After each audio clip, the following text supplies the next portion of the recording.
본격적으로 우리 서울 도시경쟁력 정책 토론회를 시작하도록 하겠습니다. 전체적인 진행을 맡아주실 우리 단장님으로 박홍근 의원님을 앞으로 모시겠습니다.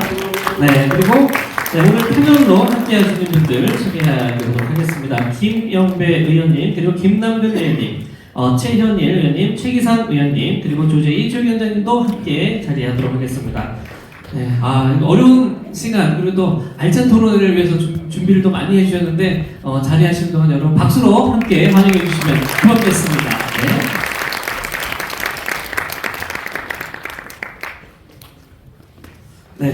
오늘 전체적인 진행은 박홍근 우리 단장님이 직접 이제 진행을 해 주실 텐데요. 잘 들으시면서 질의응답이 있으신 분들이 또 계실 겁니다. 이따가 시간을 드릴 테니까 잘 귀담아 들어주시면 고맙겠습니다. 진행을 이어받도록 하겠습니다. 네, 반갑습니다. 서울중앙회 박홍근 의원입니다. 왜 단장이라고 하느냐? 저희가 작년 8월에 일본을 여기 계신 6명에다가 올모론 오기영 의원, 그리고 조국혁신당의 서한긴 의원 이렇게 해서 저희가 일본을 그 대학교 아래 방문했는데 그냥 놀러 간 게 아니었습니다. 아마 이때 어떤 의원 그 회의 연수보다 더 치열하게 저희가 그 시간을 보냈습니다. 그래서 아자부다이라든가 롱콩기기스라든가 이런 그 개발된 그런 현장뿐만 아니라 도쿄도에 가서도 이 도시 관련된 국장과의 간담회, 그 다음에 일본의 도시계획학회와의 깊은 실질적인 그런 토론회 이런 걸 거치면서 우리가 잃어버린 30년, 일본이 이제는 꺼졌다 생각했는데 가서 깜짝 놀랐습니다. 일본이 지난 20년 일갈도 준비해왔구나, 정말 즐겁게 준비를 해왔구나, 일본의 이 도쿄도의 경쟁력이 이렇게 좀 달라지고 있는데 우리 서울은 어떻게 하냐, 이런 걱정들을 많이 하면서 이제 그 대안을 찾자는 취지로 제가 방문했고 그 방문에 대한 만족도가 매우 높았습니다. 그때 제가 그 모임에 선수가 사석이다 보니까 단장을 맡아서 다녀와서 지금 단장이라고 하고 있는 것입니다.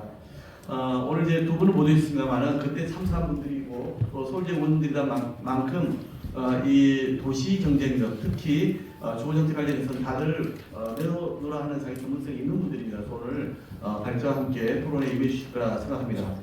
알다시피 민주당은 이런 주택의 재개발 재건축에 대해서 소극적이지 않냐, 좀 등한시하지 않느냐, 이런 평가들이 있습니다. 저는 그 평가 다 틀리다고 생각하지 않습니다.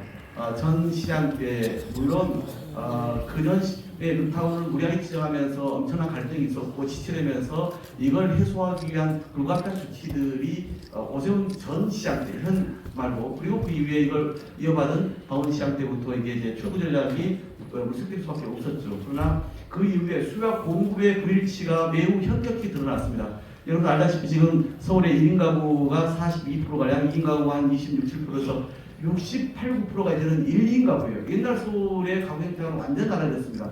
그런 수요를 따라가지 못한 것도 있고요. 서울은 더구나 지금 자가 보유율이 50% 미만 아닙니까? 여전히 2038년까지는 공급이 필요한 그런 대도시입니다. 아무리 인구수가 1000만에서 930만을 줄어들었고 또 경기도 인구로 많이 빠져나간다 하더라도 여전히 공급이 필요한데 불구하고 충분한 이 공급이 있지 않았다. 수요가 있음에도 불구하고 충분한 공급이 되지 않았다. 이건 그 누구도 부정을 못할 거라 생각합니다. 따라서 민주당이 이제 집권을 했는데 이런 상황을 정말 얼마만큼 책임있게 해결할 수 있겠느냐가 우리가 정권을 운영하는 능력의 평가 지점이라고 생각합니다. 그래서 대통령도 마찬가지일 테고 저희 서울 지역에 있는 의원들은 지금 주택 문제를 해소하기 위해서 여러 가지 정책이 필요한데 공공이 할 일이 있고 민간이 할 일이 있지 않습니까? 그것은 여러 가지 대출 문제를 포함해서 이런 그 금융 부분도 있는 것입니다만은 공급 측면에 있어서는 얼마만큼 빠르고 얼마만큼 충분히 공급하느냐가 공공과 민간 두 영역에서 동시에 진행돼야 되고, 특히 공공은 마중물 역할을 해야 되는 거고, 그 다음에 이제 민간은 좀 더 시간이 걸리긴 하지만 그 기간을 단축시키고 비용을 절감해서, 그래서 우리 시민들의 그 주거 향상의 욕구를 충족시켜야 되는 게 우리의 숙제라 생각합니다. 즉 우리 민주당으로서는 이 주거정책, 특히 서울의 주택 공급에 대해서 결코 소극적이지 않다. 오세훈 시장이 했던 것 이상으로 우리는 이 행정적 절차를 간소화하고 절차를 간소화해 줄여서 제때 공부할 수 있도록 하겠다는 의지는 분명하고요. 그래서 저도 지난 13일에 1월 13일에 서울 정비조합 협회가 있습니다. 그 협회가 리버사이드에서 110개 정도의 조합장 들어오셨더라고요. 제가 그 자리에 가서 쭉 제가 생각하는 구상을 한번 밝힌 적이 있습니다. 오늘은 이제 제 생각은 자세하게 보니까 밝힐 시간이 없을 것 같고, 주로는 이제 우리 당의 재건축 지원 특별위원회 위원장 맡고 계시는 우리 김남근 의원님이 이쪽 분야에 국회의원 되기 전부터 사실은 민생 전문가였고, 또 지금 들어와서도 이 주거정책에 가장 열심히 준비를 하고 계시거든요. 그래서 우리 김남근 의원님께서 기도발제를 한 10분가량 정도 넘잖나요? 15분가량? 예, 15분 정도, 그럼 15분 정도 해주시고, 앞부분이 지금 원래 10분 예상했는데 지금 30분 걸렸더라고요. 앞에 행사가. 그래서 15분 정도 해주시고, 나머지 이제 원님들께서 이 발제에 대한 내용도 좋고, 아니면 본인의 소견도 좋습니다. 이렇게 해서 한 4분에서 5분 정도 이렇게 해주신 다음에, 현장에서 미리 준비된 그 현장 질의를 하실 분들이 몇 분 계십니다. 그래서 현장 질의를 듣고 나서 자유롭게 플로에 계신 분들의 질의에 대한 답변을 김남근 의원님이든지 아니면 여기 있는 다른 의원님들이 답하는 방식으로 이렇게 진행하도록 합니다. 최대한 추운 날이고 그래서 저희가 길게 할 수는 없는 것 같고 최대한 좀 압축적으로 진행을 해보겠다는 말씀을 드리겠습니다. 그러면 먼저 서울 도시경쟁력 정책토론회의 그 첫 순서로 우리 서울시당에서 재개발 재건축 지원 특별위원회를 맡고 있는 김남근 의원님께서 발표 말씀을 주시겠습니다. 네, 여러분 반갑습니다. 서울 성북의 김남근 국회의원입니다.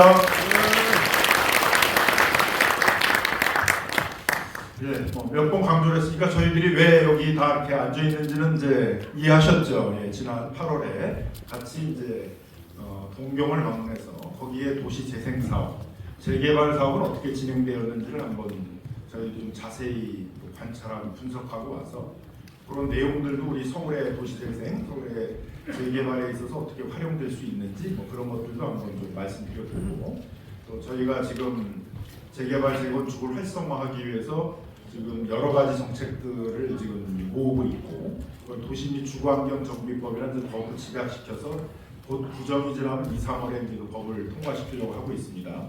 그 법에서 이제 이 재개발 재건축을 어떻게 활성화하려고 하고 있는지 하는 이제 그런 내용들도 한번 저희가 소개를 시켜드리고요. 그 다음에 또 우리 송파 지역의 특수한 내용들에 대해서 또 여러 질문들을 주시면 그거에 대해서 이렇게 답변하는 방식으로 이렇게 해보도록 하겠습니다. 잘 아시겠지만 일본이 이제 1980년대 말서부터 잃어버린 이제 30년이라는 암울한 시기를 이제 겪었죠. 도시도 마찬가지여서 그냥 도시가 개발되지 않고 어떻게 보면 방치된 상태로 있다 보니까 상당히 낙후된 지역들이 이제 일본의 수도인 동경에도 이제 많이 남게 됐고, 도시의 전체적인 국제 경쟁력이 많이 떨어지다 보니까 이 동경의 어떤 도시 경쟁력을 어떻게 높일 것인가 이런 고민하에서 이제 재개발 사업들 같은 것들을 이제 고민하게 되었다는 것이고요. 일본 도심으로부터는 조금 떨어져 있는 지역 같은 경우들, 특히 이제 구릉지가 많은 그런 지역 같은 경우들을 이제 상당히 이제 전략적으로 개발하면서 전체적으로 도시 경쟁력을 이제 많이 높이는 이런 작업을 했습니다. 저희가 이제 가본 데들이 이제 동경역 이제 도시재생 사업, 그다음에 이제 많이 알려져 있습니다만 최근에 이제 한 게 아자부다해라고 해서 이제 아자부다해, 그다음에 옛날 이제 2000년대 초반에 해서 유명세를 게 옥번기라는 데인데 그 옥번기 이제 그런 데도 힐즈도 갔다 왔었고요. 그다음 토라노몬이라는 이제 지역도 가고 있었고, 시부야라는 지역도 있었고, 여러 가지 이제 도시 재생의 모델들을 이제 볼 수 있었던 것 같습니다. 하면서 이제 한 예를 들면은 우리가 이제 도쿄 동경역 이제 이 도시재생 사업을 하러 갔을 때 우리 조재희 위원장이 막 눈빛이 반짝반짝했어요. 거기 눈빛이 반짝반짝했던 이유 중에 하나는 이제 거기가 소위 이제 개발권 양도제, 소위 용적률 양도제라는 걸 이제 제시했습니다. 동경역 중심으로 이렇게 쭉 이제 낙후된 우리 어떻게 보면 서울역 주변에 낙후된 데를 이제 개발을 하는데 그걸 한꺼번에 쫙 지역으로 이제 지정을 한 다음에 거기에 기본 용적률을 정해놓고 그 기본 용적률보다 낮은 데들은 그 낮은 것들을 이제 용적률을 높이고자 하는데 이제 팔 수 있도록 하는 이제 그런 정책을 한 거죠.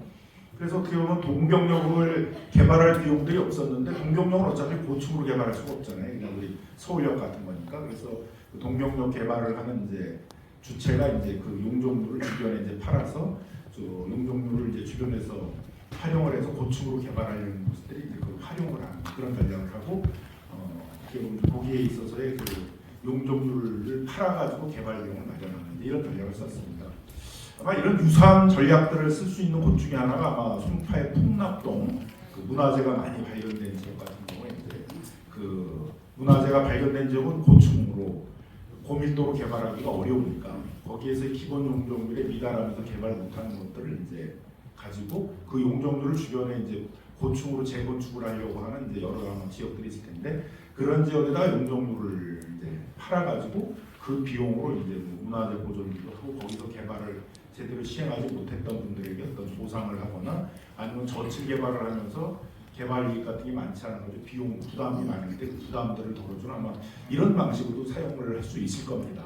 그래서 일본이 이제 그런 사례가 있었고 뭐 그거보다 더 앞서서는 이제 그 뉴욕시가 이제 그 맨하탄을 개발을 할 때 그런 용적률 양도제 개발권 양도제라는 걸 활용을 한 적이 있었는데 우리 서울에도 이제 그런 전략이 좀 필요한 부분이 있죠. 서울에 이제 풍납동뿐만이 아니라 또 강북 지역에 가게 되면 이제 여러 문화재가 있는 곳들이 많습니다. 세운상가에서도 얼마 전에 이제 종묘 개발이 문제가 있잖아요. 종묘 앞에 이제 고층을 짓게 되게 되면 이제 문제가 되니까 그 유네스코에서 문화재 지정 뭐 이런 것들을 처리할 가능성이 문제가 있으니까 거기는 좀 저층 개발을 하고 거기서 남는 이제 용적률을 예를 들면 그 주변에 고층 개발을 하고 하는 곳에 이제 양도를 해가지고 매각을 해서 이제 그 비용으로 이제 그것들을 비용 부담이니까 이런 것들을 이제 해결해 주는 그런 전략 같은 것도 아마 필요할 수 있을 겁니다.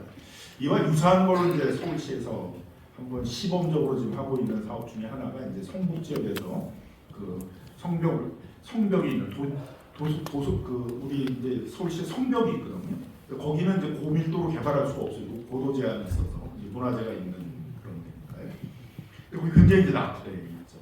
그리고 또 한편으로는 저기 기름역 이런 지역에 가게 되게 되면 이제 상당히 고밀도로 개발할 수 있는 역 주변이니까 그런 지역인데 둘을 이제 결합을 시켰어요. 멀리 떨어져 있지만 둘을 결합을 시켜서 그 성곽 지역에 있는 분들이 이제 역세권 있는 지역으로 대고 이제 여기는 한 40층 이렇게 높게 개발을 보고 거기는 이제 주로 저층으로 한옥 뭐 이런 좀 그 우리 문화재적 성격들을 잘 보존하는 방식의 그런 이제 개발을 하는 걸로 해서 지금 이제 사업 시행 인가가 나서 성공적으로 추진할 수 있게 되면 우리 김영배 의원님이 계신 지역구에서 우리 김영배 의원님이 구청장일 때 이제 시도를 해가지고 상당히 성공적으로 이제 어떻게 보면 좀 했던 사례가 아닌가 그런 것들이 아마 성파 여러 군데에서도 또 이렇게 모델이 될 수도 있지 않을까 생각이 듭니다.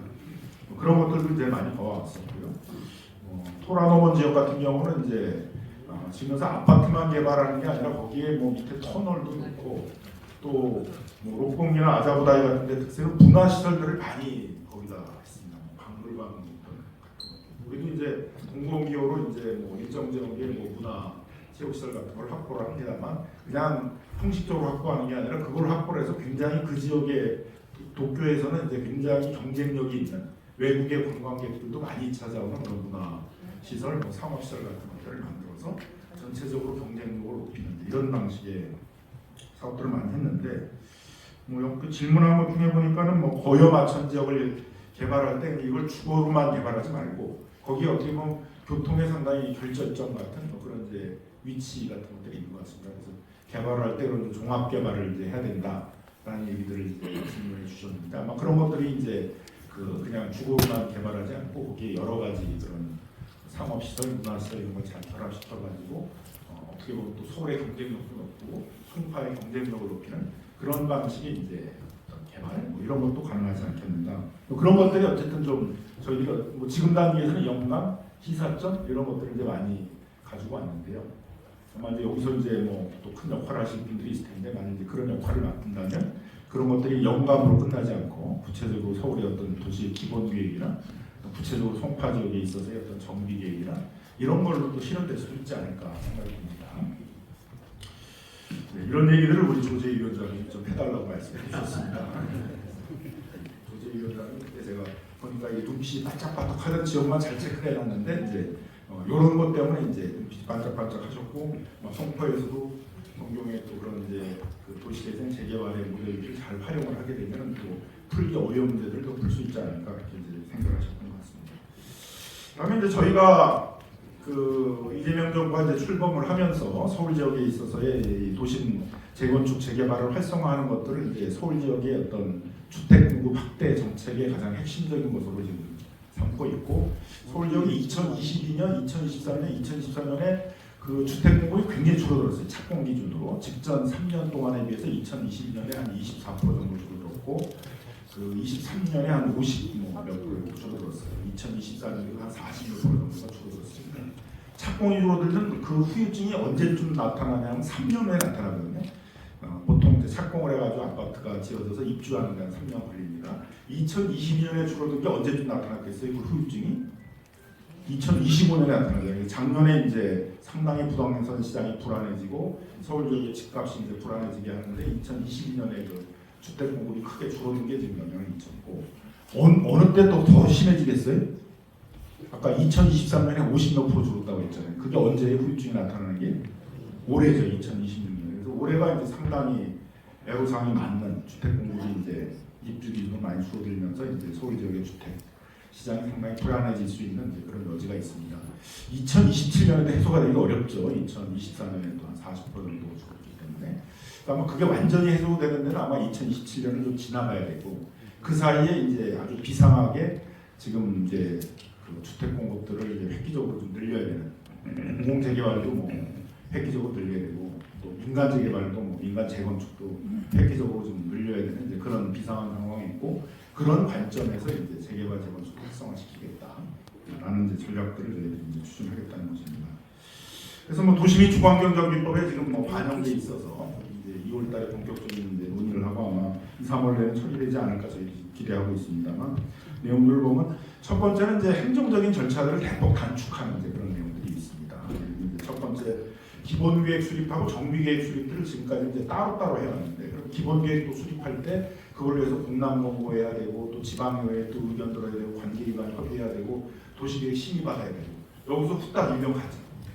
그리고 또 그게 지나면 다시 또 정비 계획을 또 수립하는데 공람 공고해야죠. 또 뭐 그 지방의 의견 들어야 되죠. 또 도시계획 심의위원회 가야 되죠. 도시계획 심의위원회 가면은 뭐 가르쳐야 되는 게 아닙니다. 도시계획 심의위원회에 대기하고 있는 안건들이 뭐 어마어마하게 많기 때문에 이제 서울시 시의원들이 이제 자기 지역의 안건들을 어떻게든지 도시계획 심의위원회 안건을 올리려고 이제 새치기 전략들을 엄청 많이 하는데 뭐 새치기 안 빨리 해봐야 뭐 빨라야 뭐 6개월, 3개월 이제 빨리 하는 건데 거기서 시간을 많이 잡아먹으니까 이제 시간이 많이 늘어지죠. 그래서 두 가지를 이제 통합해서 하는 그런 절차를 이제 마련하겠다고 하고 있는 것이고요.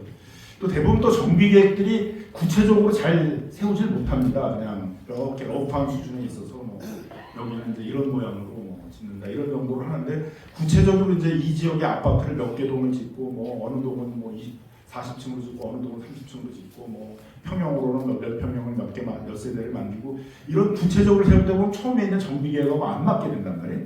그럼 다시 또 정비 계획을 수정해야 돼요. 그럼 다시 또 정비 계획을 수립하기 위해서 공람 공고를 하고 쭉 도시계획 심의를 거치고 그다음에 다시 이제 그걸 바탕으로 해가지고 사업 시행 계획을 하기 위해서 또 여러 가지 교통 뭐 이런 이제 건축 뭐 통합 심의를 받고 그러다 보면 거기서 또 하세월이 걸리잖아요, 그죠? 그래서 그 두 가지를 또 합쳐서 할 수 있는 그런 걸 이제 마련하겠다는 거고요.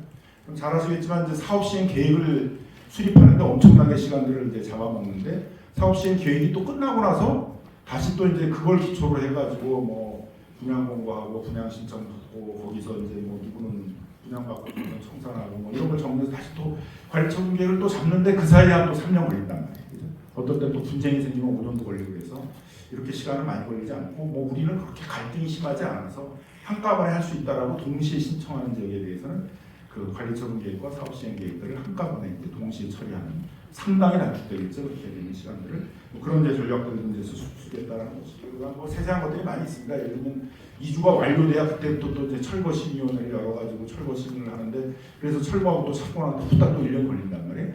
그래서 이제 아주 이주를 완료하기 전에 이주 그 진행하는 단계에서부터 철거 심의위원회를 열어가지고 심의를 다 결정해놓고 이주가 완료되면 바로 이제 철거하고 착공하겠다는 게 있고 또 준공이 되고 한참 또 대지 측량해가지고 거기에 또 대지 측량에서 지분 정리해가지고 등기하는 데까지 또 한참 걸립니다. 어떤 때는 준공한 것도 뭐 2, 3년 동안 지분 정리가 안 돼가지고 등기가 안 되는 것도 허다한데 그래서 미리 이제 준공하기 전부터 지분 다 측량하려고 해가지고 바로 준공하면 등기할 수 있도록 하는데 그런 절차를 마련하겠다는 것이고 또 행정기관끼리 또 협의가 안 돼가지고 지원되는 경우도 많아요. 그렇게 하게 되면 이제 왜 지원이 되는지 잘 주민들도 모르고 뭐 서울시나 국토부도 모르고 그런 게 허다했는데 이견이 있어가지고 잘 안 되는 경우에 즉각 보고를 하도록 해서 국토부가 개입해가지고 즉각 해결하는 이런 절차도 좀 마련하겠다는 것이고 아무튼 우리 사회자가 지금 옆에서 이렇게 째려보고 있는데 제가 많은 걸 다 설명드리기는 어려운데 이제 아무튼 막 이런 것들을 쫙 하면서 이제 절차를 많이 줄이겠다는 것들도 있고요. 용적률에 대해서도 좀 뭐 높이 기준, 공원 기준 뭐 이런 것들이 여러 가지로 이제 용적률을 다 찾아먹기가 어려워요. 용적률을 찾아먹으려면 또 어느 정도 높이를 확보해야 되고 해야 되는데 이제 어느 정도 건폐를 확보하고 해야 되는데 높이가 제한되고 뭐 공원 부지를 남기고는 어렵지 않습니까? 그래서 그런 것들도 이제 규모가 큰 경우에는 좀 많이 완화를 하겠다라는 것이고요. 또 용적률에 대해서도 공공재개발하는 경우에 있어서는 이제 법정 상한이 1.3배까지 완화해 주겠다 이렇게 하고 있고 민간에 대해서는 조금 이제 논의를 좀 더해서 진행하기로 이렇게 되어 있습니다. 그리고 임대 아파트 같은 것들을 이제 용적률을 높여주는 대신에 이제 임대 아파트를 좀 공공기업으로 갖게 되는데 그때 이제 표준 건축비로 이걸 매입하게 되니까 굉장히 비용이 적어서 그 임대 아파트가 많아지면 이제 사업성을 굉장히 떨어뜨리게 되는데 그 비용도 이제 표준 건축비가 아니라 기본형 건축비에서 분양가 책정할 때 그런 거를 이제 높여줘서 사업성을 좀 마련토록 하겠다는 것이고요. 그다음 제일 문제가 이제 공사비를 증액하는 거예요. 일정 단계 가게 되면 이제 시공사들이 공사비 인상을 내놓고 공사를 중단하겠다고 이제 방법이 없잖아요. 지금 다 돼 있는데 그 입주일 정해져 있고 거기에 맞춰서 다 지금 이사 준비도 다 해놨는데 갑자기 공사 중단하고 너희들 입주 못했는데 이렇게 반협박을 하게 되면 어쩔 수 없이 공사를 많이 올려줬는데 이렇게 되면 바로 이제 직권으로 그 국토부가 개입을 해가지고 이 공사비를 올려줄 게 많이 있을 수 있겠지. 최근에 이제 재료비도 많이 올랐고 뭐 인건비도 올라오고 그랬으니까 근데 그게 그들이 요구하는 것처럼 700억, 8억, 막 1000억씩 막 올려줘야 되는 것은 아닐 가능성이 많잖아요. 나중에 보면 뭐 어떤 때는 뭐 700억 올려달라고 하는데 140억으로 끝나고 그런 거 허다하게 많단 말이에요.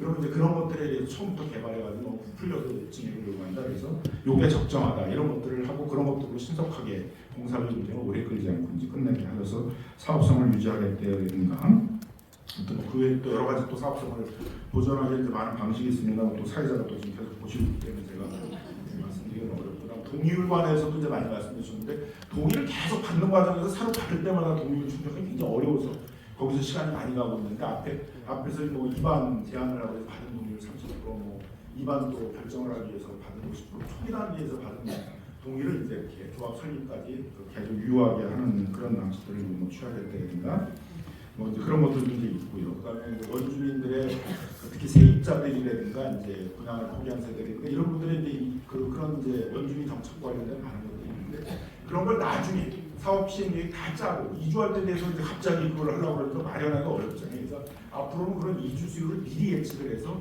기본 계획 수립할 때 아예 반영을 이제 하도록 하겠다. 그래서 처음부터 이주 수요가 많은 곳이다. 우리는 이제 뭐 인생민이나 세입자나 이런 사람들이 많아서 이주 수요가 많은 곳이다. 그러면 그거에 대한 방안들을 아예 처음에 기본 계획 수립할 때부터 반영을 해서 하겠다. 이런 이제 내용들이 있고요.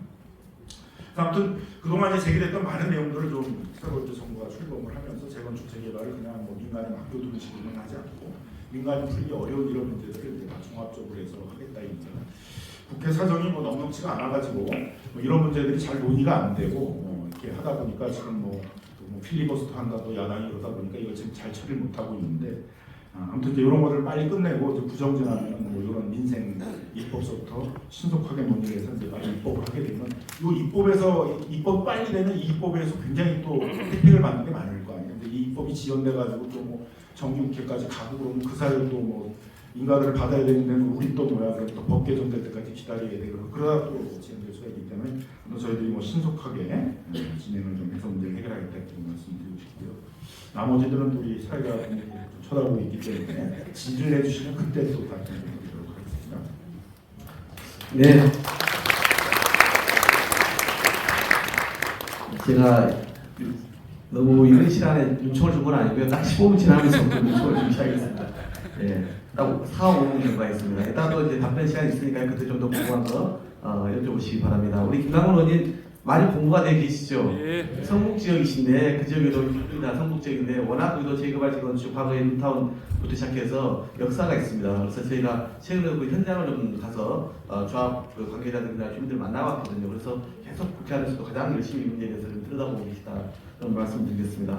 오늘 여러 가지 용적률 거리제부터 시작해서 공공기여제도에 대한 이야기 그건 좀 더 뭐 필요하다면 다 토론을 더 해보면 좋을 것 같습니다. 이 용적률 제도나 용적률 거리 문제나 아니면 이 공공기여 제도와 관련해서도 뭐 의견이 좀 있는데요. 그다음에 우리가 우선적으로 민간 이 재개발 재건축 민간 정비 사업 관련해서는 그런 기간의 이 절차의 간소화, 단축을 어떻게 할 거냐. 그래서 그만큼 부담과 비용을 줄여줄 거냐의 측면이 있다는 것과 함께 또 아까 공사비와 관련해서 어떻게 적절하게 관리할 거냐, 그다음에 동의율 등 주민들의 갈등이나 절차의 번거로움을 해소할 수 있는 방법을 어떻게 할 거냐 가지고 제가 법 개정을 준비하고 있다는 말씀을 좀 드린 거고요.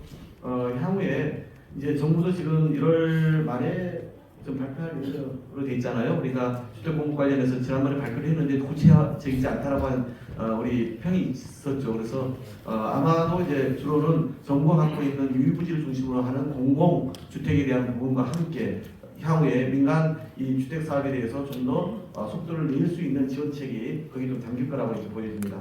그러면 이제 다음은 이제 토론입니다. 오늘 최인일 의원님, 그다음에 김영배 의원님, 책상 의원님, 그리고 조재익 위원장님 이렇게 계시는데 저희가 우선 선수들을 하겠습니다. 우리 이 지역의 주인인 우리 조재익 위원장님을 마지막에 하시는 걸로 하고 우선은 성북구청장을 2번 하셨고 청와대 비서관도 여러 직을 거치셨고 그리고 나서 지금 재선 의원이세요. 우리 김영배 의원님의 토론 말씀 4분 듣겠습니다. 예, 안녕하세요. 국회의원 김영배입니다. 저는 개인적으로 이 조재희 위원장님하고는 학교 다닐 때부터 과선배님이시라 지금 이렇게 제가 잘 모시고 있는 분이기도 하고 노무현 정부 때 청와대 비서관을 지내셨기 때문에 그때 같이 일도 하고 그랬습니다. 이번에 일본 가면서 이제 저도 고민이 좀 많았는데요.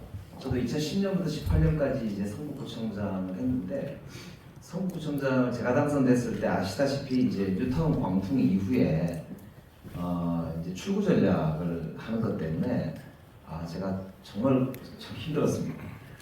예를 들면 그 당시에 이제 처음에 오세훈 시장이 있다가 제가 친환경 무상도시 처음에 해가지고 오세훈 시장이 그 반대하다가 결국에는 쫓겨났잖아요.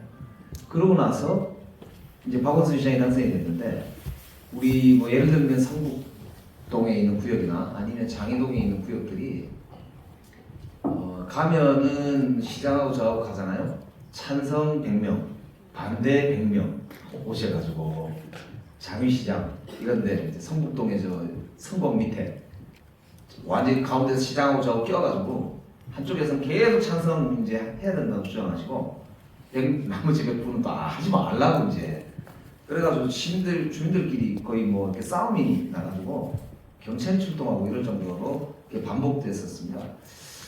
이제 그런 경험을 겪으면서 어쨌든 여기까지 이렇게 쭉 진행이 되어 왔는데요.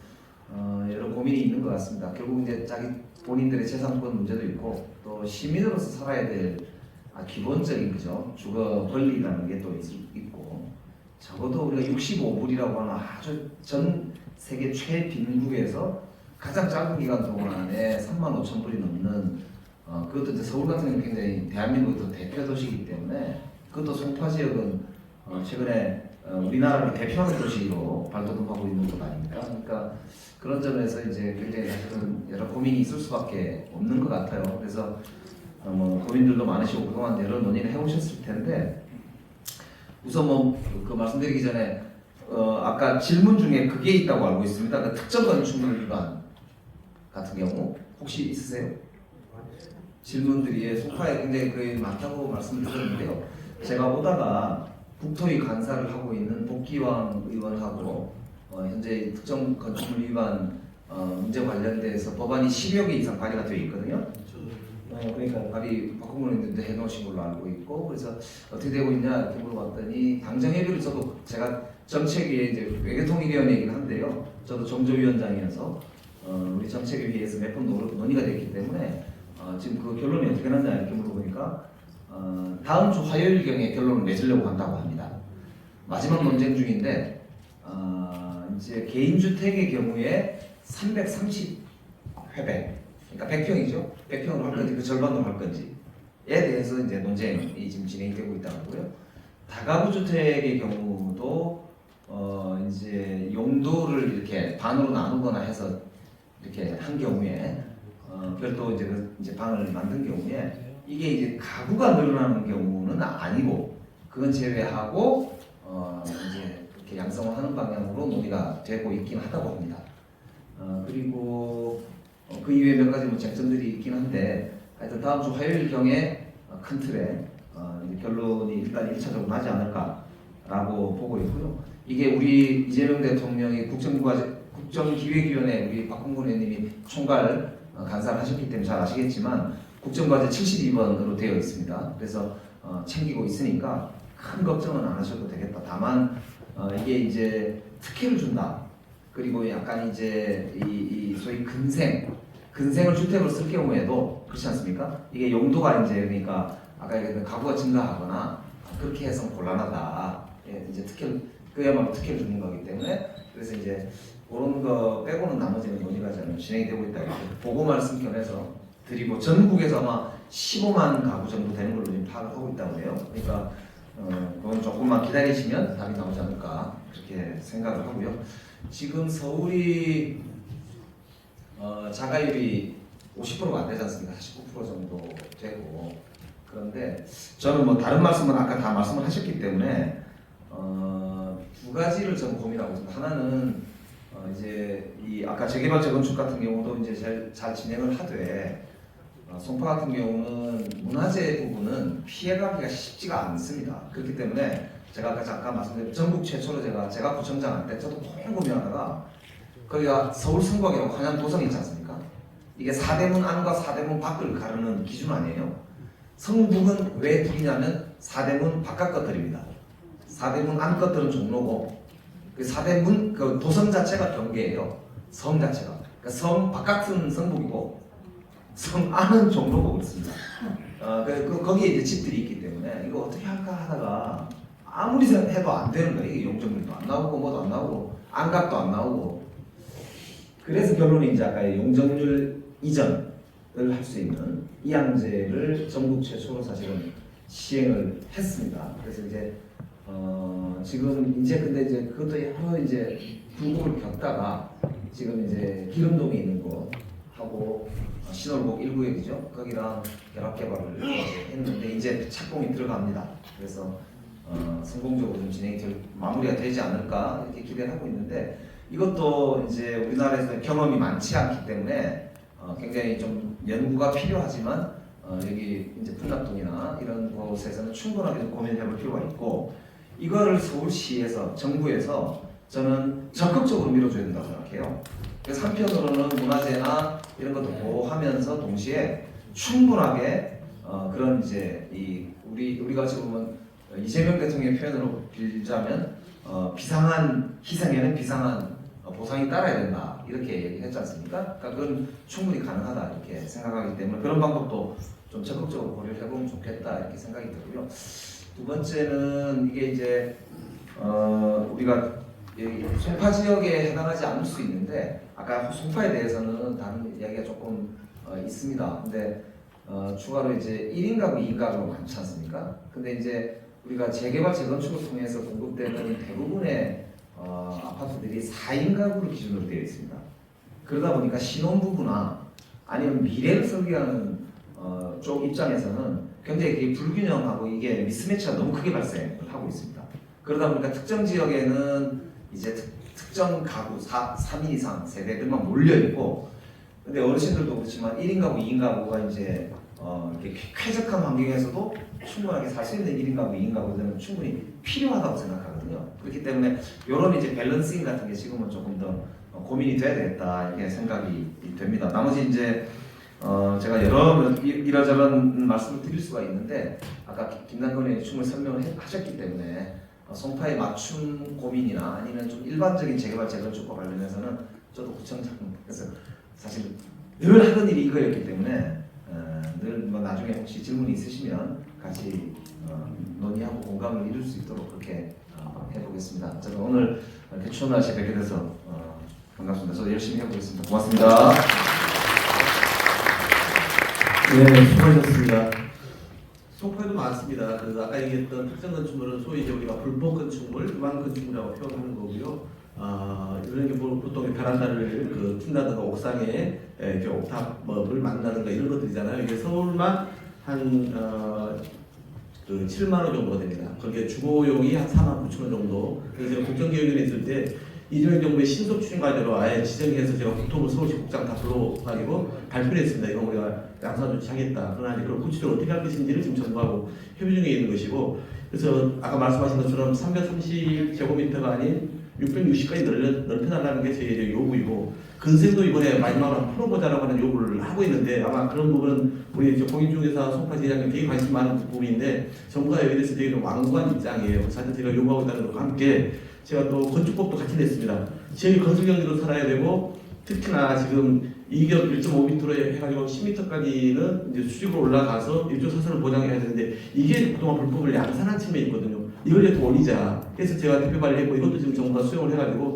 조만간에 이제 통과되면은 1층에는 필로피 주차장으로 하더라도 위에 2, 3, 4 또는 5층까지 지어서, 그래서 좀 더 지역의 주택 공급에 원활한, 다 아파트만 살 수는 없으니까요. 그런 이제 상황이 될 것이라는 말씀을 아울러드리겠습니다. 예, 다음은 금천의 최기상 의원님은 법관 출신이에요. 판사 출신이신데 전국 이 판사들 대표 역할까지 다 하셨습니다.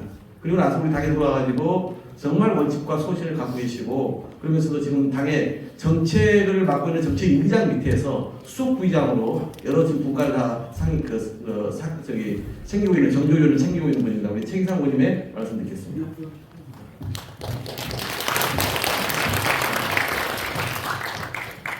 감사합니다. 저는 현재 정책위에서 이제 수석 부의장으로 일을 하고 있습니다. 저희가 하는 일은 저희가 매주 각 상임위원회 간사들이 다 모여서 김홍배 의원님이 설명하신 것처럼 현안에 대해서 다양한 논의를 하고 그거를 부처와 협의해서 추진하는 일을 하고 있기 때문에 저는 오늘은 주로 혹시 국토부나 기재부나 관련한 부처에 관한 전달사항이 있는지 우선 잘 들으러 왔다는 말씀을 드립니다. 이재명 정부의 정책 과제 중에 정비사업 절차 간소화가 큰 목표 중에 하나입니다. 그래서 과연 이렇게까지 시간이 많이 걸릴 필요가 있는가에 대한 근본적인 점검을 해보자라는 의견들이 있어서 그 부분을 계속 검토해서 변화를 주려고 노력하겠다는 말씀드립니다. 그리고 저는 이제 법원에서 판사를 20년 하면서 이 재개발 재건축에 관련한 재판을 해본 경험으로서 이렇게까지 재판을 안 할 수 있는 방법을 시작부터 모색을 좀 할 필요가 있겠다. 이 재판 때문에 너무나 많은 비용과 시간이 든다. 이 부분도 필요하면 법원과 같이 협의를 해서 혹시나 법원에 오더라도 좀 신속하게 판단을 해주고 반복되지 않도록 조치를 좀 취해보자라는 부분도 고심을 하고 있습니다. 그래서 관련해서 오늘 나오는 말씀 잘 듣고 관계부처와 협의를 하고요. 또 필요한 경우는 반드시 조재희 위원장님을 통해서 답변을 드리겠다는 말씀으로 저는 마무리하겠습니다. 감사합니다.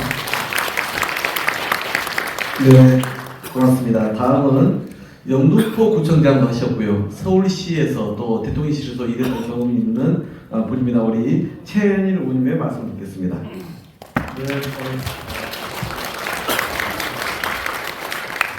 이 존경하는 최기사 의원님 너무 빨리 끝내셔가지고 제가 당하겠습니다.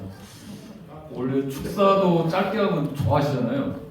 토론도 짧게 하는 게 좋나요? 알차게. 그래도 영등포구에서 여기까지 왔는데 할 말은 좀 하고 가야죠. 네, 감사합니다. 저는 이제 구청장을 한 4년 전에 잠깐 했습니다. 그런데 가장 어려운 민원이 재개발 재건축. 그분들 민원 이슈 들어오면 아까 뭐죠? 서영 의원님 말씀하신 일단 도망갑니다. 그러고 나서 이제 피치 못한 만나서 네 알겠습니다. 네 알겠습니다. 항상 찬반이 있잖아요.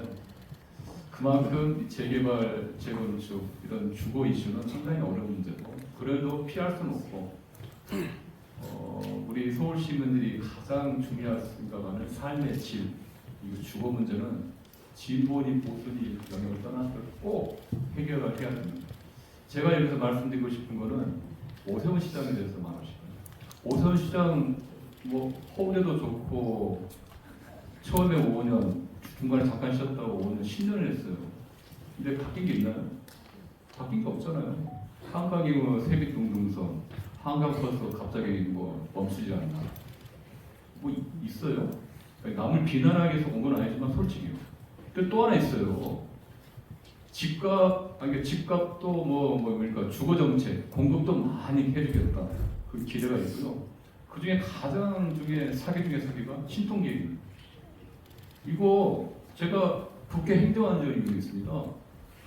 그래가지고 국감때 질타했는데 자료를 조사해 보니까 본인이 2027년까지 내년까지 24만 호를 공급하겠다고 했어요. 근데 지금 2026년 현재 신통기획 대상지 224곳 중에 착공이 들어간 단 2개입니다.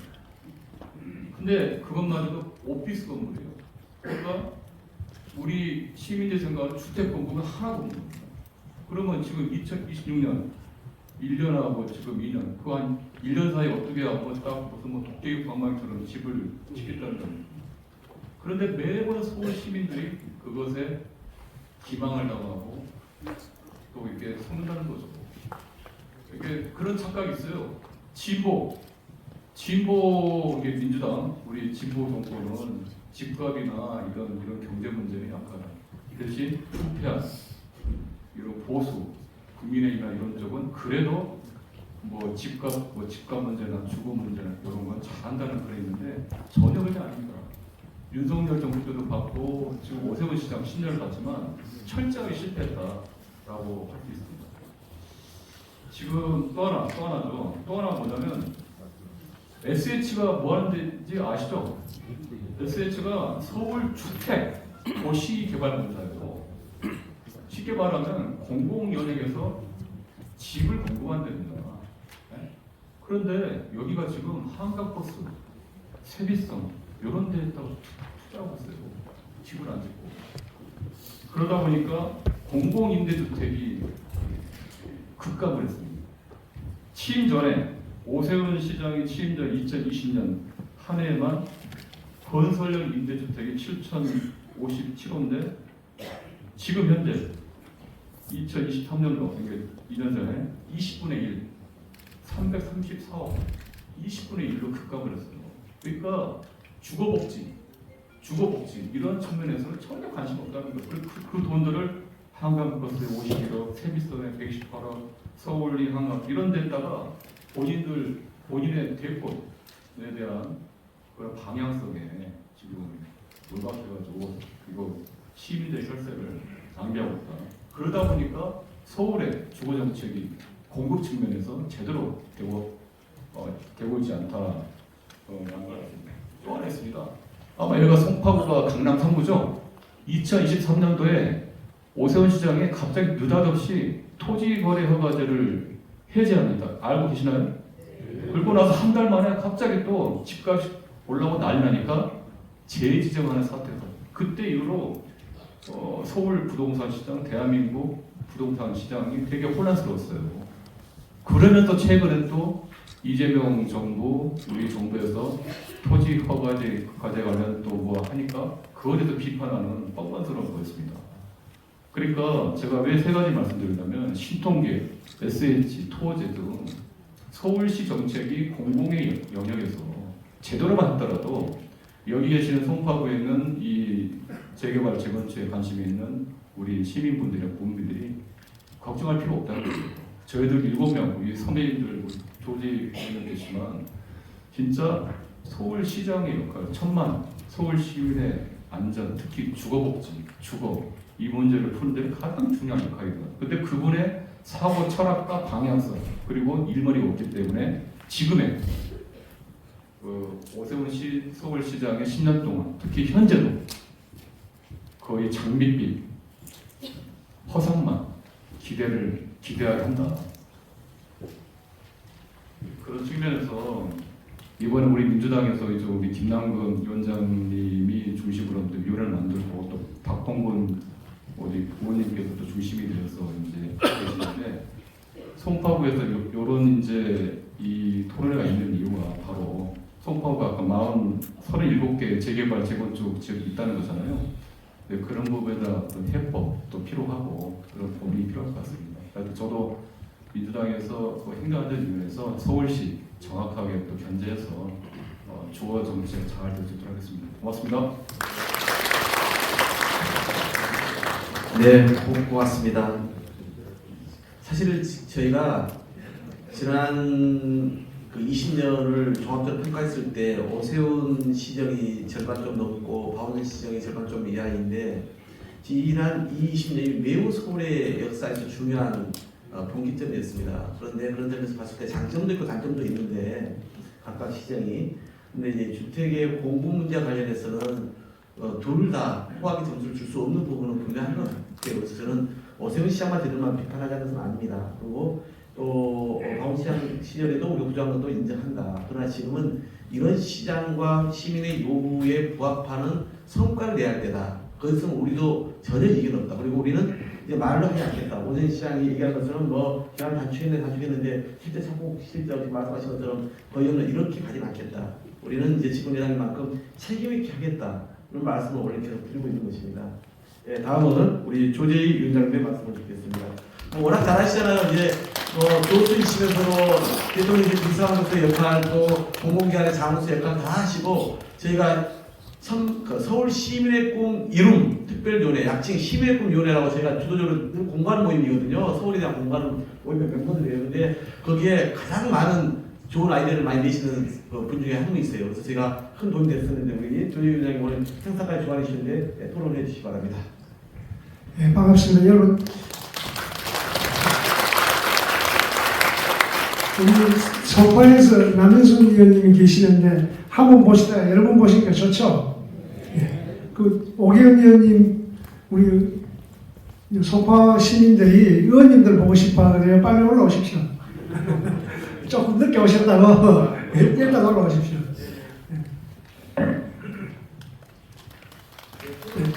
네, 크게 박수 주세요. 네, 오경 의원님 오늘 코스피 5천 찍었잖아요.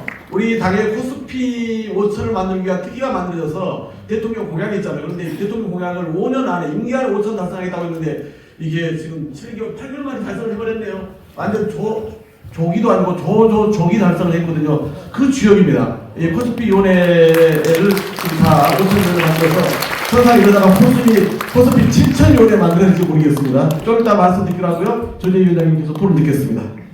제가 한 세 가지 지점만 말씀드리겠습니다. 저는 도시를 만드는 부분에 한 25년 전에 세종시를 기획할 때 제가 총괄 기획을 했습니다.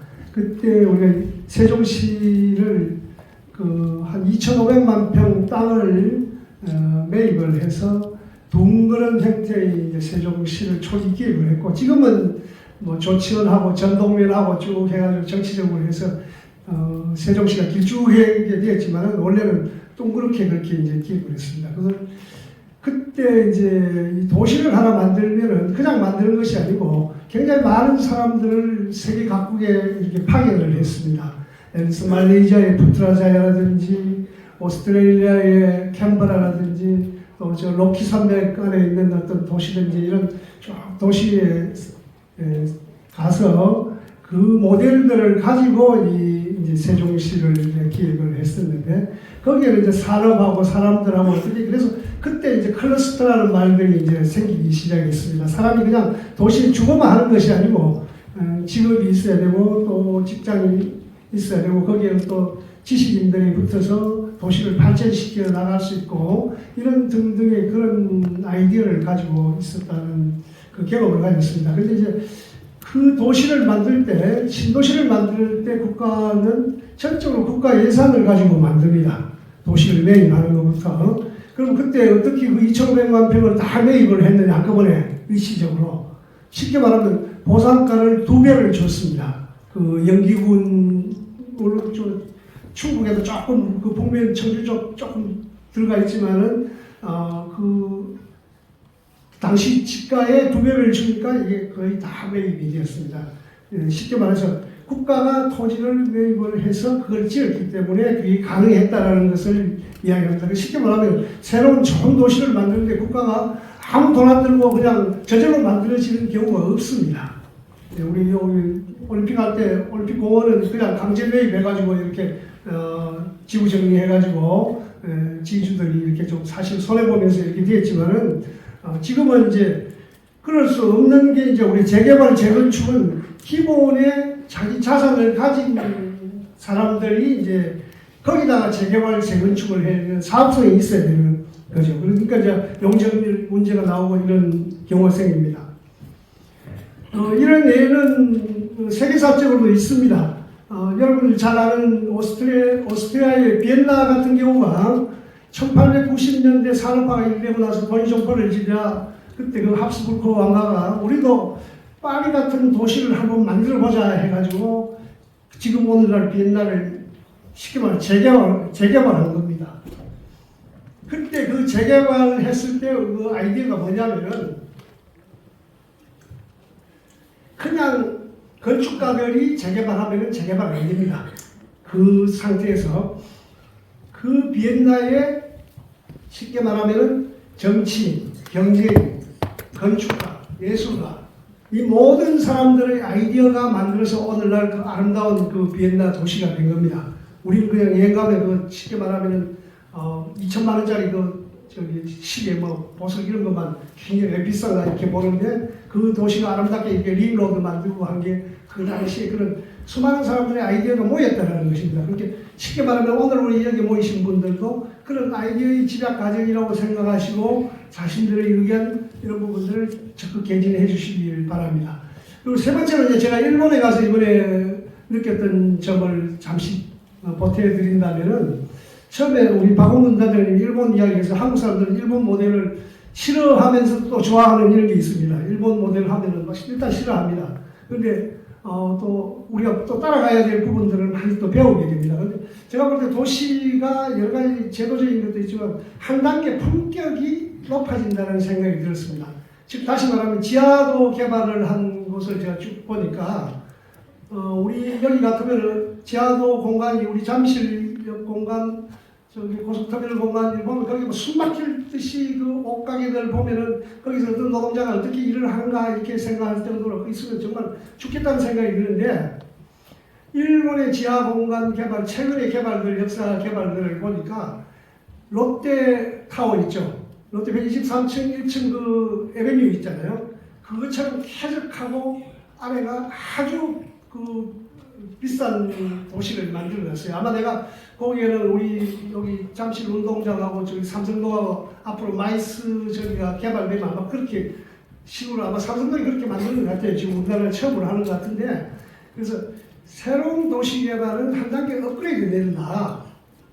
그냥 옛날보다 조금 더 나아지는 정도가 아니고 질적으로 다른 도시를 만드는 생각을 가져야 된다는 생각입니다. 그러면 우리가 그런데 지금 어디를 하면은 그렇게 될까 생각하는데 뭐 잠실역은 물론이거니와 예컨대 여기 오신 분들 마천동 이야기하시니까 마천역을 다시 만약에 재건축을 하고 한다면은 마천역 그 학교 밑에 있는 역사는 다시 아마 그 정부 돈을 들여서라도 재구조화해야 된다고 생각이 듭니다. 그렇게 되면은 그런 부분들이 그냥 역사를 만드는 것이 아니라 지금은 역사가 올라가다가 에스카레이터 타다가 계단 걷다가 뭐 어떤 사람은 엘리베이터 타고 가다가 지그재그로 되어 있는데 이런 분들 이런 것들이 새롭게 시민의 삶에 맞게 새롭게 한 단계 고품위로 올라가 줘야 되는 것이 새로운 도시 개발의 모형이다라는 것을 이걸 특히 일본의 경우에는 그런 부분들이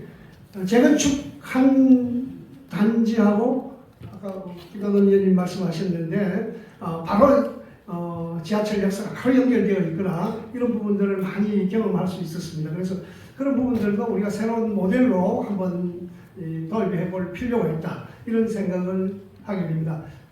저는 그런 측면에서 제 의견보다는 오늘 의원님들 많이 모시고 왔는데 오히려 좀 더 우리 소포에 많이 지원할 수 있도록 요구를 좀 많이 해야 될 것 같습니다. 그런데 우리 최현 의원님 옆에서 보니까 굉장히 공부도 잘하시고 열심히 하시는 분인데 하실 말씀 굉장히 많으신 것 같아요. 이렇게 줄여서 이야기하신 것 같은데 앞으로 좋은 이야기 많이 해주시기 바랍니다.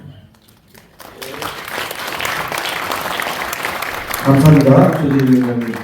네, 좀 뒤늦게 오신 게 아까 말씀드린 것처럼 오늘 호스피의 그 5천 사상 최초 달성 때문에 그 책임 맡고는 분이라 좀 늦게 오셨는데요. 이렇게 해서 우리 6명 완전체가 오늘 다 일본 갔다 온 거에 대한 그 후속 토론회가 이어지는 것인데 우리 오경우님은 변호사세요. 그리고 지금 도봉에서 지금 재선 의원입니다.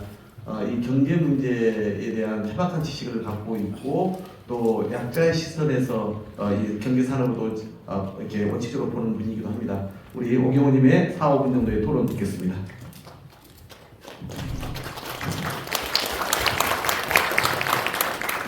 네, 반갑습니다. 오기영원입니다. 오늘 실은 코스피 5천이 종가가 넘으면 제가 또 이 별도로 거래소랑 할 행사가 있어서 늦었습니다. 그래서 오늘 이제 되지는 않았고 아마 장중에 5천이 넘어서 이제 이후에는 뭐 또 쭉 가지 않을까 싶습니다. 아무튼 좀 늦어 죄송합니다. 저희가 그 부동산 관련해서는 여러 가지 의제들 논쟁들을 좀 하고 있는데 통상 제가 3가지 정도 말씀을 좀 드리고 있습니다. 지금 오늘 이제 구체적으로 몇 가지 현안도 있겠지만 좀 일반적인 이야기를 좀 드리겠습니다. 먼저 어제 이재명 대통령도 이야기하셨지만 세금 갖고 부동산 가격 잡는 거 그만하자 그 이야기를 계속 하고 있습니다. 이유는 이제 문재인 정부 때 세금으로 부동산 가격을 잡을 수 있다라고 이야기를 했었고 실제 부동산 가격이 돈이 풀리는데 부동산 가격 잡는 것 자체가 ABC에 안 맞는 이야기여서 그런 식의 목표 설정 자체가 어려운 거 아니냐 이런 이야기를 드렸습니다. 지금은 이제 세금으로 지금 부동산 가격 잡겠다 그렇게 접근하지 않을 겁니다. 그리고 이제 어제도 대통령도 그런 이야기를 좀 하는 취지가 그 맥락인 거고요. 만약에 이제 자산 양극화가 문제되면 그건 공정 과세차원 별도로 이야기할 거고 부동산 정책 중에서 이제 세금이 주된 정책 수단이 되기 어려울 거다 이렇게 봅니다. 맞습니다. 두 번째 이야기는 뭐냐면 대출 문제인데요. 여기 좀 DTI도 질문이 있긴 한데 지금 현재 저희들이 고민하고 있는 그 애로가 있다는 것을 먼저 좀 드립니다. 지금 가계부채가 GDP 대비 80, 90%가 넘습니다. 이러면 작년에도 그렇고 재작년에도 그렇고 지금 그 경제 성장률 1.4% 나왔을 때가 있는데 재작년에 그 중에 수출이 한 1.2인가 뭐 1.6이 나오고 내수는 0.2인가만 나왔을 겁니다. 이게 내수에 있어서의 많이 위축되어 있습니다. 소비가 가계부채가 너무 많아서 그래서 국가적으로 금융당국 입장에서 가계부채 관리를 할 수밖에 없습니다. 저희가 이 문제를 되게 심각하게 보기 때문에 전 세계에서 대한민국 가계부채 제일 많다. 그래서 부채를 무조건 늘리는 정책은 안 된다. 이것이 기본적으로 고민이 있어서 가계부채 총량 관리를 할 수밖에 없다. 그 총량 관리가 80%까지 돼야 된다. 80%가 넘어가면 내수가 위축된다. 그래서 지금 저성장에 이제 전부 다 골목상권이 힘든 것이기 때문에 이제 이 금융당국, 경제당국 입장에서는 이 고민이 좀 있다. 근데 그와 별개로 실수요자들에게 수요가 전달될 거냐, 이건 어떻게 할 거냐, 그 질문들이 늘 있지 않습니까? 너무 이제 이 과정에서 어떻게 하면 이제 구체적인 문제를 풀면서 전체적인 총력 관리할 것인가 이 문제를 늘 금융당국에서 고민하고 있다. 이 지점의 조율이 지금 저희들이 제일 어려운 국면이다. 그리고 그것을 인류적으로 이게 답이다 저희다 이렇게 그렇지만 저희는 큰 흐름에 DSR만 좀 제대로 관철시키자. 나머지는 좀 더 금융당국이 그러니까 은행들이 유연하게 좀 선택을 하고 총량 관리만 유지한다면 이 정도의 지침을 갖고 좀 제가 국정기획위원회에서 작년 여름에 논쟁을 주로 했던 주제가 이 이슈였습니다. 지금 DTI 문제도 일률적으로 지금 푼다. DTI하고 DSR하고 비슷한 거거든요. 내가 연봉이 1억이다. 그러면은 연봉 중에서 원리금 상환을 1년에 40%, DSR 40%면 40%까지는 허용하는 거다. 그게 안 되면 못한다. 딱 이거잖아요. 나머지는 케이스 바이 케이스로 해서 은행이 심사해라. 근데 DSR만 좀 지켜달라. 요것만 하면 총량 관리가 되는 거 아닌가. 이 정도의 목표로 은행도 하라고 했는데 지금 지난 수년 동안 은행들이 제대로 하진 않았습니다. 여러분 잘 아시겠지만 그 은행들이 지금 연 한 60조 정도의 이익이 나오지 않습니까? 근데 그게 전반적인 적절하냐 이런 것들 속에서의 부담이 다 민간으로 전가되는 거 아니냐, 그래서 경기가 위축되는 거 아니냐, 그 번뇌가 기재부 장관도 그렇고 정책시장도 그렇고 금융위원도 다 똑같은 범위입니다. 저희도 당에서 비판하는 점이 이 지점에서 그래서 지금 대출 문제에 대해서는 실수요는 어떤 식으로 고민해보겠다. 그리고 그 부분 유연하게 가자라고 계속 이야기했나. 다만 큰 부분에서는 쉽게 막 바로 풀겠다는 말을 함부로 못하는 상황이다. 그래서 사람들도 좀 어떻게 푸는지를 보고 또 대안들을 계속 제시해 주시면 소통하고 갈 거다. 세 번째가 공급 문제였었습니다. 그래서 공급은 아무튼 어떤 식으로든 좀 늘리자라고 하는 것들이 이제 요즘에 기본적으로 공감돼 있고 공급을 하는 것들에 대해서 말로만 공급한다고 공급이 안 되는 것이랑 실제 공급이 되는 지역이 어디냐를 좀 찾아서 공급을 하는 한 개라도 진짜 공급을 해야 된다. 규모가 적더라도. 그래서 저희는 이제 공공복합개발 같은 경우는 문재인 정부 했던 것들을 이제 이재명 정부 들어와서 다시 한번 LH가 해보겠다 이렇게 말씀드리는 거고 지금 몇 가지 아이디어 나온 것들을 하나씩 국토부와 관계해서 또는 서울이나 지방자치단체 관계에서 고민들을 별도로 체크를 좀 하고 있습니다. 이 부분에 비판받은 것도 다시 한번 수정하면서 어떤 식으로든 공급은 하는 게 제일 중요하다. 그리고 공급하는 것에 대해서 제일 어려웠던 것들 중에 하나가 똑같이 가격 지향이지만 PF 문제였습니다. 여러분들 기억하시겠지만 2022년도에 그때 9월달쯤인가요? 레고랜드 사태가 터졌고 김진태 지사가 2천억 정도 안 하겠다고 했는데 그 레고랜드 사태 때문에 우리가 50조 플러스 알파를 투입을 했습니다. 되게 큰 규모잖아요. 2천억짜리를 50조를 넣어갖고 지나고 그랬으니까. 근데 그 당시 힘든 상황이었던 거죠, 전체적으로. 그리고 나서는 PF가 제대로 정리가 안 되니까 PF라고 하는 게 부동산 새로운 프로젝트 인허가 되지 않습니까? 근데 그때 PF를 정리해야 새로운 인허가가 되는데 그때부터 PF가 다 중단돼 버렸습니다. 그 이후에 인허가도 많이 멈춰버렸습니다. 그 인허가 멈췄는데 그 후유증이 22년, 23, 24년도 공급에 대한 인허가 돼야 지금 내년, 내후년에 공급이 되는데 그때 안 되는 후유증이 지금 이러고 있는 겁니다. 그래서 이제 이 공급을 빨리 해야 된다, 더 많이 해야 된다 어떤 방법들을 말씀하시는데 그 지점에 대해서는 지금 할 수 있는 것보다 하여튼 몇 개라도 공급을 하는 걸로 방향을 그렇게 잡고 좀 저희들끼리 논의하고 있다 이런 말씀드립니다. 제가 너무 이제 갑자기 와서 일반적인 이야기만 말씀드리고 추후에 또 필요한 게 있으면 또 조재료 장관이 말씀 나누는 것도 풀고 가겠습니다. 고맙습니다. 네, 고맙습니다. 이제 원래는 예정된 시간이 지금 4시반이면 끝나야 되는데 이제 아직은 또 현장의 질문을 좀 우리가 많이 듣고 답해야 됩니다. 그래서 우선 지정된 사전에 준비된 질문이 있습니다. 우리 임성택, 윤영한, 김영주 세 분의 질문을 제가 좀 받는 시간을 갖고 그리고 나머지 플로에서 좀 말씀을 듣도록 하겠습니다. 우선 임성택 회장님이신가요? 네, 자기 소개 좀 해주시고 질문해 주시기 바랍니다. 저는 민주당 송파을 지역위원회 고문으로 있으면서 잠시 후속 1, 2, 3차 재건축 조합 대의원입니다. 임성택입니다. 먼저 바쁘신 가운데 의정 활동 중에도 오늘 포럼에 참석해 주신 국회의원님들과 준비해 오신 관계자 여러분들에게 진심으로 감사드립니다. 마침 오기영 국회의원님께서 제가 질문하는 DTI 부분에 대해서 먼저 답을 주신 것 같고 뒤늦게 제가 우문을 던지는 것 같아서 어렵습니다. 하지만 그래도 제가 준비해온 내용인 만큼 말씀드리고 거기에 대한 보충 설명이 뒤따랐으면 하는 마음에서 준비해온 내용을 읽어보겠습니다. 저는 투기하는 사람은 아닙니다. 재건축의 과정인 사업 시행 인가 단계인 잠실 우성 아파트에 40년간 실거주하고 있는 1주택자입니다. 그런데 왜 갭 투자하는 투기 세력들과 똑같이 DTI 규제를 적용받아야 하는지 도무지 이해가 되지 않습니다. 노후 아파트를 재건축하려면 이주비 대출을 받아야 하는데 지금처럼 DTI 규제가 그대로 적용된다면 대출이 안 나와서 이주에 차질이 생기는 주민들이 많습니다. 이것은 재건축을 하지 말라는 것인지까지도 의심이 될 정도입니다. 더 큰 문제는 분담금입니다.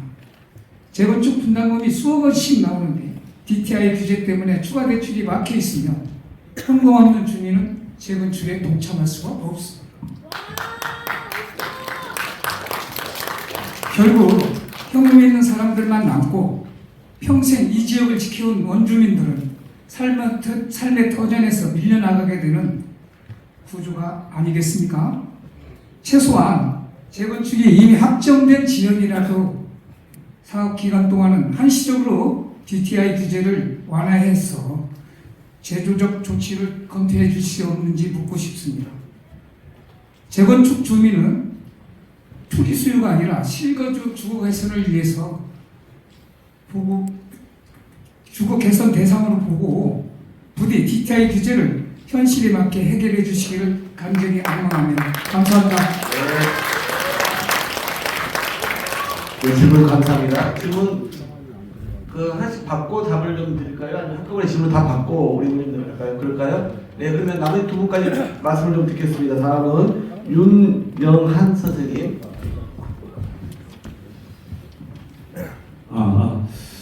안녕하세요. 풍남동에 거주하고 있는 걸어다니는 영양서점 윤영환입니다.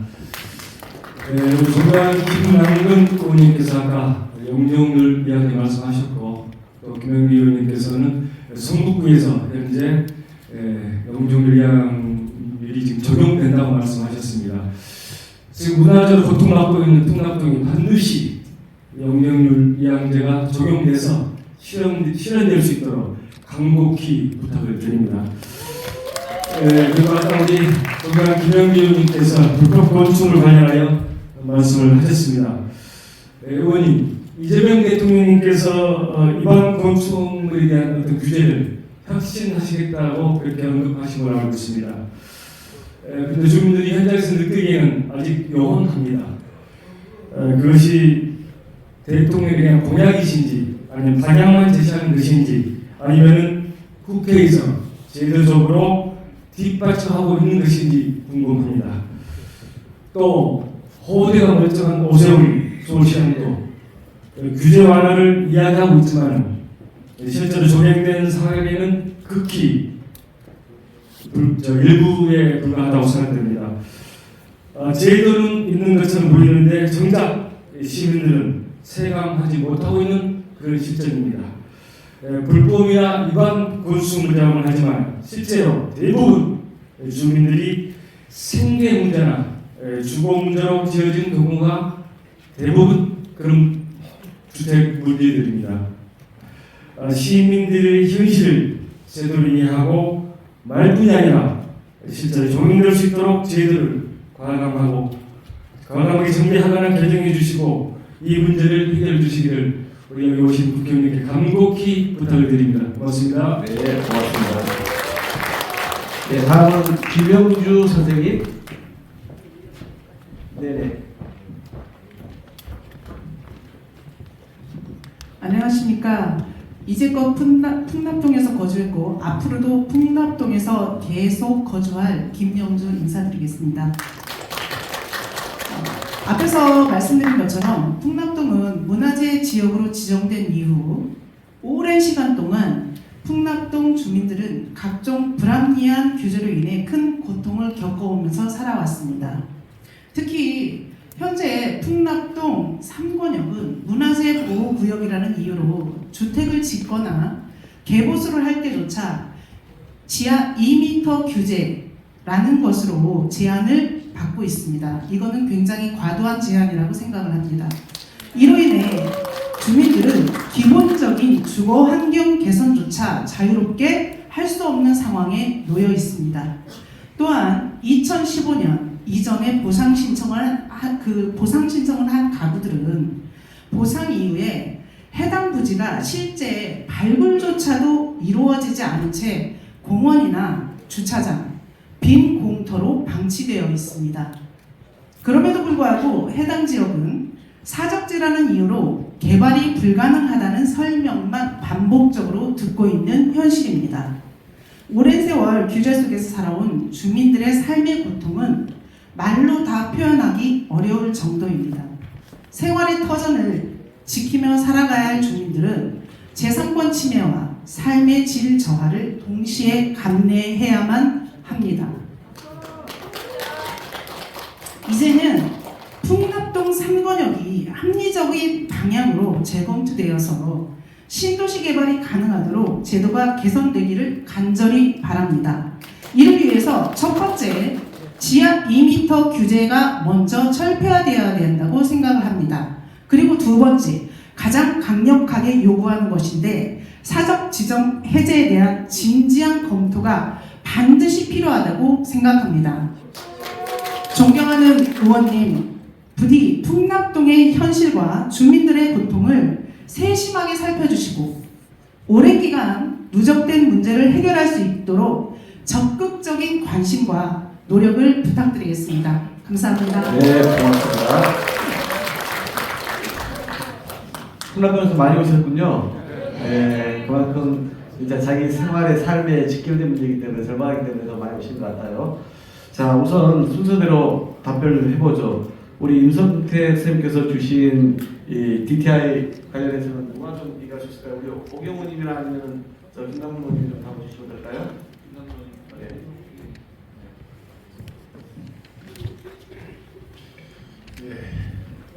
DSR 제도라고 얘기하는 DTI가 이제 지금 DSR 제도로 이렇게 잘 됐습니다. 부동산 정책이보다 세계적으로 이제 금융의 기본 원리로 받아들인 것 같습니다. 과잉 대출이 돼서 그게 이제 개인한테도 큰 부담이 되고 또 우리 경제 전체적으로는 이제 그게 소비를 위축시켜서 이제 경제를 장기적으로 일본식으로 이제 장기적인 침체로 가게 막는 안전 장치로서 이제 금융의 기본 원리로 해서 다른 나라들도 다 금융기관들이 대출할 때 그 기본을 지키는데 우리는 이게 정부마다 이제 그걸 늘렸다 줄였다 하다 보니까 이제 이게 기본으로 받아들이는 게 아니라 자꾸 무슨 정책으로 받아들이는 이제 그런 측면이 있는 것 같습니다. 그래서 정말 DSR 제도는 금융의 기본 원리로 이렇게 일반적으로 꾸준히 적용돼야 될 것 같고 재건축이나 뭐 이런 데 있어서 이제 특별한 대출 제도 같은 게 필요하냐에 있어서는 그것도 별도의 어떤 정책 금융이나 이런 문제로 좀 풀어야 될 부분들이 아닌가 이렇게 생각이 들고요. 어쨌든 지금 뭐 많은 지역에서 재건축 재개발을 하는 데 있어서 그 이주비 문제를 해결하는데 이게 굉장히 걸림돌이 되고 있다라는 얘기를 좀 많이 하고 있어서 이 문제에 대해서는 이 문제를 좀 특화시켜서 좀 정책 당국하고 한번 협의를 좀 하려고 하고 있거든요. 그래서 그런 협의를 진행을 하면서 한번 검토를 해보도록 하겠습니다.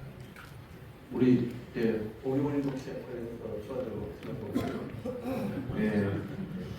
아까 미리 좀 말씀을 드려가지고 그렇게 좀 오 의원님은 다시 말씀이 없는 것 같고요. 그다음에 용적률 이양제하고 위반건축물 얘기를 했는데 용적률 이양제는 뭐 아까 말씀을 이미 다 드렸기 때문에 저희는 그런 게 이제는 시도되기 시작했고 이미 다른 나라에서는 정착된 데가 많습니다. 그러니까 그런 부분들을 서울에서도 좀 더 속도 있게 도입할 수 있게끔 이 성북의 사례뿐만 아니라 이것을 일반화시키기 위한 노력들을 많이 해야 된다. 이게 문화재 보관뿐만 아니라 가령 지금 저 북한산 그 자락에 있는 뭐 운동 쪽이라든가 이런 데도 다 그린벨트 관련된 내가 이 소위 층고나 이런 제한이 있지 않습니까? 그러다 보니까 그분들 입장에서도 엄청난 그동안의 그 이 주거 환경에 있어서 어려움을 많이 겪고 있거든요. 그런 부분도 마찬가지로 좀 이 도심부하고 서로 연계해서 할 필요가 있겠다라고 하는 얘기가 많이 나오고 있으니 저희들이 이제 그런 부분까지 다 함께 들여다보겠다는 말씀드리겠고요. 유방건축물 문제는 이미 아까 말씀드렸습니다. 대통령께서 지난 20대 대선 때도 짧은 공약을 내세웠고 21대 이번 대통령 선거 때도 지난번 대통령 선거 때는 제가 후보의 비서실장이었기 때문에 제가 좀 내용을 알고 있고요. 그 다음에 이번에도 대통령의 공약사항에 제가 넣고 이걸 가지고 국정기획위원회에서 이재명 정부 5개년 계획을 수립하면서 거기에 국정과제 안에 123대의 국정과제 안에 여러 가지 주거정책이나 이런 게 있는데 이 유방건축물이 이제 소위 알다시피 이제 그 적발되면은 평생 동안 이행강제금을 내야 되는 그런 부담이 생겼습니다. 그러니 모르고 이 집을 산 경우도 있고 실제로 그렇게 좀 그다음에 이제 그동안 제가 초선 때 2014년도에 한번 풀었거든요. 그러고 나서 지금 벌써 11년, 12년이 이제 경과했는데 이번을 마지막으로 한다 치고 우리가 좀 제대로 이번에 해야겠다라는 생각을 갖고 저희가 이 작업을 해온 것입니다. 그래서 대통령께서나 국토부에서도 의지가 분명하고요. 다만 아까 말씀드린 대상을 어디로 할 거냐. 그 대상이라고 하는 것은 근생 문제나 그다음 넓이 문제가 이제 면적 문제가 좀 남아 있는 부분이 있고 그 안에 양상 쪼개기 소위 이런 거잖아요. 방 쪼개기 이런 것들은 불법이 명백하기 때문에 뭐 그런 정부는 되게 거기서 소극적인 문제가 좀 있습니다. 그런 부분을 대상으로 좀 마지막 국회 심의 단계에 있다는 말씀을 드린 거였습니다. 예, 그리고 이제 우리 김영주 풍납동의 선생님께서 주신 말씀에 대해서는 이건 이제 저에게 당부를 주신 거고 반드시 이걸 좀 관찰해달라고 하는 것 아니겠습니까? 혹시 관련해서 우리 의원님들 하시는 말씀 있으실까요? 우리 이제 이 지역의 그 뭐 의원님들도 워낙 잘 알고 있는 흔한 일태고 그리고 서울시에서도 국가적으로 늘 이슈가 됐던 사안이잖아요. 그래서 저희도 이 문제에 대해서는 진짜 말씀하신 것처럼 이 재산권의 침해, 그다음에 삶의 질의 저하라는 측면에서 매우 고충이 크시겠다라고 저는 당연히 공감하고 있고 이 문제에 대한 해법을 찾아야 된다고 생각합니다. 그게 이제 아까 말씀하신 것처럼 용적률과 이 거래에 대해서 이양제와 연동해서 풀 수 있는 방법이 있다는 고민이 하나 있고 당장 그건 좀 시간이 걸리기 때문에 당장 좀 할 수 있는 지하 2m 규제 등 이런 부분을 제가 좀 더 면밀하게 좀 들여다보겠습니다. 그래서 실제 지금 당장 할 수 있는 일과 그다음에 좀 제도적으로 좀 더 해서 근본적으로 좀 거기 개발할 수 있는 문제 이걸 함께 좀 제가 좀 답을 찾아가도록 이렇게 하겠습니다.